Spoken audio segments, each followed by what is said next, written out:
Ja kolmas palkinto, sen saa joukkueen nimeltä Leikkauspiste.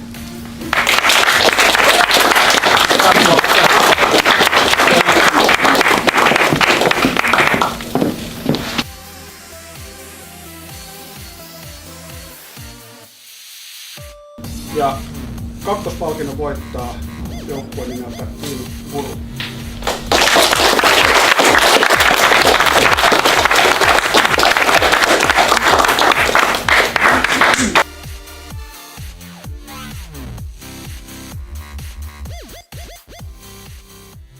Voittajajoukkue on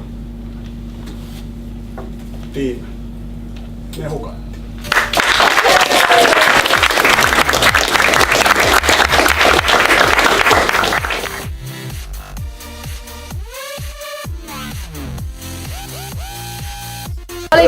Oliko tämä yllätys vai oliko se semmoinen, että varma voitto?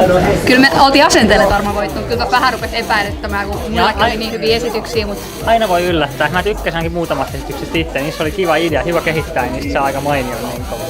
No, miten te nyt voititte sitten? alkoholijuomahan ei voiteta, niin meillä on valimppari.